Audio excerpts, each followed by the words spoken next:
C'est parti.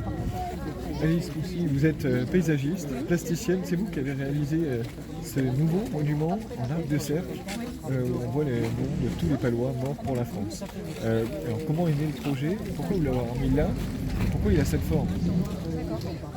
Alors ce mémorial en fait devait s'implanter autour de la France victorieuse, enfin auprès de la France victorieuse, qui est le monument qu'on appelle monument aux morts jusqu'aujourd'hui, qui en fait est plutôt un monument pour la France victorieuse, donc de la victoire, et il devait supporter donc les noms des morts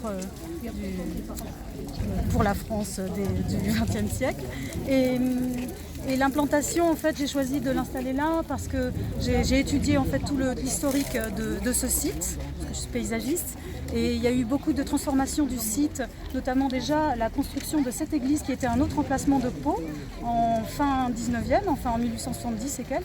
Et donc l'église Saint-Martin s'est implantée ici à un moment crucial puisque la ville de Pau avait décidé de s'ouvrir en fait sur son panorama, sur son paysage et sur son territoire. Et donc c'est en 1900, dans ces années-là, autour de 1900 en fait, entre fin 19e et début 20e, qu'on s'est ouvert sur les Pyrénées et que la ville de Pau a vraiment s'est raccrochée à son paysage. Donc pour moi c'est très important que le mémorial s'implante face à ce paysage, ce qui avait déjà été choisi pour Athéna, qui regarde les Pyrénées, qui se dirige vers les Pyrénées. Et donc là en arc de cercle, parce que ça fait écho en fait à ce panorama, il y a écho aux montagnes et c'est en résonance, donc d'où les courbes aussi, qui redessinent aussi le chevet de l'église et qui vient voilà, résonner avec le paysage des Pyrénées. Très bien. Alors il y a 1300 noms à peu près. Il y a un peu plus en fait, Oui, ouais, 1460 à mon avis. Ça fait beaucoup. Hein. Voilà.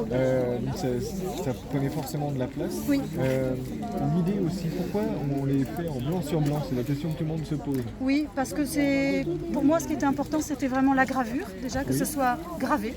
Et pas aujourd'hui dans les monuments, on peut retrouver des choses qui sont imprimées ou enfin sur des matériaux qui peuvent être plus durables, du métal. Mais c'est vrai que moi le fait que ça soit gravé vraiment, le nom gravé c'était très important.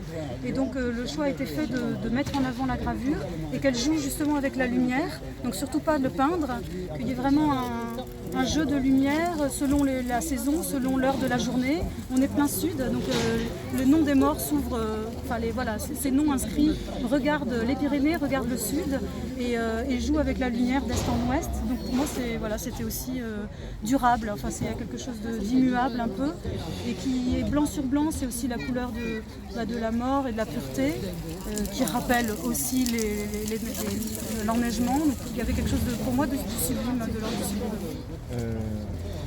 D'ailleurs, c'est marrant parce qu'il y a du beige et du blanc. Oui, alors là, c'était aussi. Il a été question à un moment d'utiliser la terre d'Aruli ou d'utiliser un calcaire, mais avec le Athéna qui est derrière, qui est vraiment en calcaire, on pouvait pas. Enfin, c'était difficile de choisir sans jurer.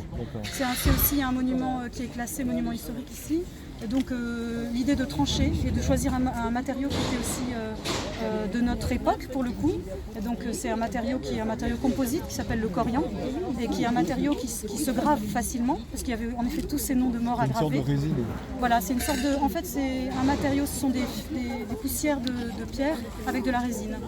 Donc ça se ponce, ça se nettoie facilement, ça se grave aussi. Donc on avait la possibilité de graver comme ça. En fait ça c'est gravé informatiquement, pas à la main.